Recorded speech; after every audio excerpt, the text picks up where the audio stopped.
ये सारे घोटाले, ये 8,50,000 करोड़ रुपए हिंदुस्तान के लोगों का जो डूबा है, इसके लिए कोई और नहीं, भारत के प्रधानमंत्री नरेंद्र मोदी जी जिम्मेदार हैं। जब तक वो पद पर रहेंगे तब तक अडानी के मामलों की जांच नहीं हो सकती। नमस्कार दोस्तों, राज खबरों की खबर में आप सभी का स्वागत है। दोस्तों, अभी प्रधानमंत्री नरेंद्र मोदी के लिए बेहद बुरी खबर आई है। जी हां दोस्तों, पीएम मोदी के नजदीकी यानी देश के बड़े दिग्गज कारोबारी गौतम अडानी पर एक बड़ा खुलासा हुआ।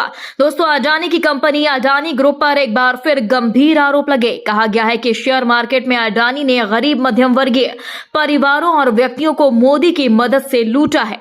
आपको बता दें, हिंडनबर्ग रिसर्च की ओर से विस्बलोअर दस्तावेजों की एक चौंका देने वाली रिपोर्ट जारी की गई। रिपोर्ट में सेबी चीफ माधवी बुच और अडानी को बिजनेस पार्टनर बताया गया, जिसकी सेबी चीफ ने भी पुष्टि की है। जी हां दोस्तों, आज हिंडनबर्ग रिपोर्ट में अडानी ग्रुप में हिस्सेदारी का दावा किया गया। रिपोर्ट में कहा गया कि बुच के द्वारा साल 2015 में सिंगापुर में IPI प्लस फंड के साथ एक खाता खोला गया था, जिसमें अडानी समूह की हिस्सेदारी है। रिपोर्ट के मुताबिक माधवी बुच की ऑफशोर फंड में हिस्सेदारी बताई गई, जिसके बाद विपक्ष ने मोदी सेबी ग्रुप को जमकर घेरा और आपाटी सांसद सिंह ने हिंडनबर्ग रिपोर्ट पर तीखी प्रतिक्रिया दी। आइए सुनते हैं संजय सिंह ने मोदी सरकार की चहेती सेबी और अडानी ग्रुप की जुगलबंदी पर आखिर क्या कहा। सभी पत्रकार बंधुओं को नमस्कार। अडानी के भ्रष्टाचार को उजागर करने की सजा मुझे 6 महीने जेल के रूप में मिली।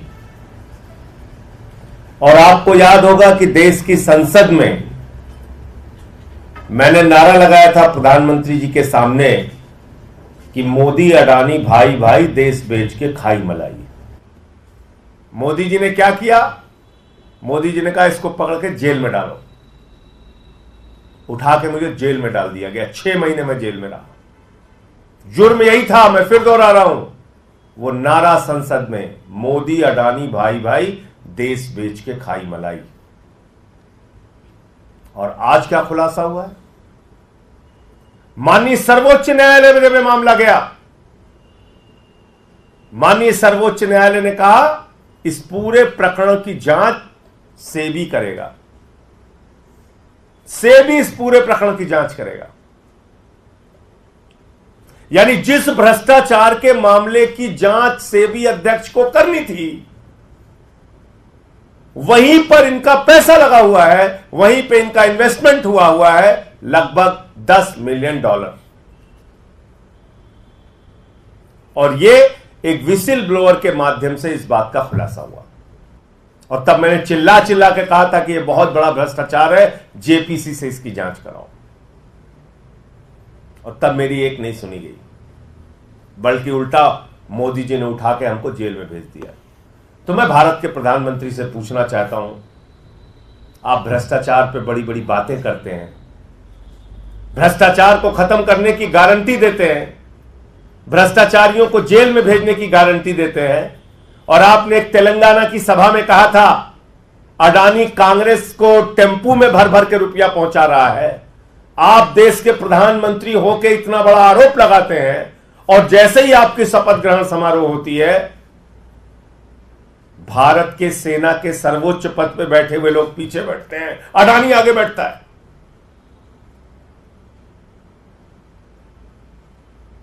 यह आपकी असलियत है प्रधानमंत्री जी। इसलिए अडानी का घोटाला यह अडानी का घोटाला नहीं है, यह भारत के प्रधानमंत्री नरेंद्र मोदी का घोटाला है। यह भारतीय जनता पार्टी का घोटाला है, जिसने पूरा देश अपने दोस्त के हवाले कर दिया।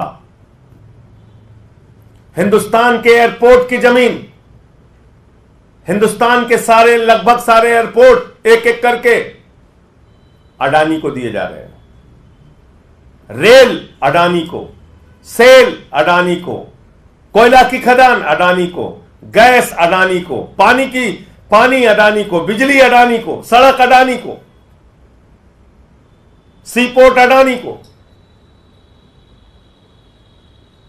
सब कुछ आप एक व्यक्ति के नाम नीलाम करने जा रहे हैं। और आपने प्रभु श्री राम को भी नहीं बख्शा, भगवान श्री राम की नगरी को भी आपने नहीं बख्शा। जो जमीन भारतीय सेना के लिए आरक्षित थी, 13,000 एकड़ जमीन आपने उठा के अपने दोस्त अडानी को दे दिया। अयोध्या में, प्रभु श्री राम की नगरी में। आप ना राम के हैं, ना आम के हैं, ना किसी काम के हैं प्रधानमंत्री जी। आपका एक ही मकसद है, अपने दोस्त के नाम पूरे देश को नीलाम करना।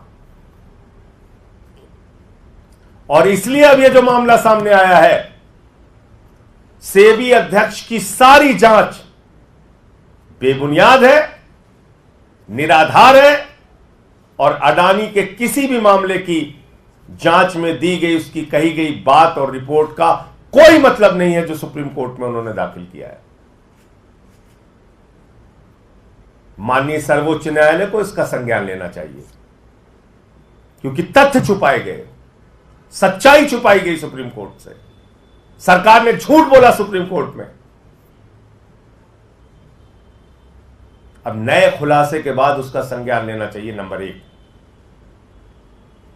और नंबर 2, ये सारे घोटाले, ये 8,50,000 करोड़ रुपए हिंदुस्तान के लोगों का जो डूबा है, इसके लिए कोई और नहीं, भारत के प्रधानमंत्री नरेंद्र मोदी जी जिम्मेदार हैं। जब तक वो पद पर रहेंगे, तब तक अडानी के मामलों की जांच नहीं हो सकती, अडानी के भ्रष्टाचार की जांच नहीं हो सकती। प्रधानमंत्री में जरा सी भी नैतिकता है तो उनको अपने पद से इस्तीफा दे देना चाहिए। उनको देश का प्रधानमंत्री बने रहने का हक नहीं है। प्रधानमंत्री इस्तीफा दे, जेपीसी बनाई जाए, तभी इसकी जांच हो सकती है। ज्वाइंट पार्लियामेंट्री कमेटी के माध्यम से इसकी जांच हो सकती है, जो हमारी पहले दिन से डिमांड रही है। तो नई रिपोर्ट में एक पहले तो बात आई थी, इनके एक श्रॉफ करके है, वो समधी है, सेबी के अधिकारी। दूसरा मामला आया, सेबी का अध्यक्ष खुद ही फंड में पैसे लगाए हुए हैं। तो इसलिए मुझे इतनी बात कहनी थी कि ये कतई मत समझिएगा कि अडानी के घोटाले का इस देश के आम आदमी से कोई लेना देना नहीं है। इस देश के लोगों का लाखों करोड़ रुपए डूबा है, और उस भ्रष्टाचार में सीधे तौर पे भारत के प्रधानमंत्री नरेंद्र मोदी और उनका एक दोस्त जिसका नाम है गौतम अडानी, वो शामिल है। आज जिस तरह से संजय सिंह ने प्रेस कॉन्फ्रेंस कर हिंडनबर्ग रिपोर्ट पर मोदी सरकार के साथ अडानी, अंबानी, सेबी को जमकर घेरा और सुप्रीम कोर्ट से सेबी की रिपोर्ट की अपनी निगरानी में जांच करवाने की मांग की, उस पर आपका क्या कहना है? कमेंट बॉक्स में हमें जरूर बताएं। यदि आपने अभी तक हमारे चैनल को सब्सक्राइब नहीं किया तो प्लीज बेल आइकन दबाकर अभी हमारे चैनल को सब्सक्राइब करें। तमाम ताजा अपडेट्स के साथ हम आपके बीच जल्द हाजिर होंगे। बने रहिए हमारे साथ।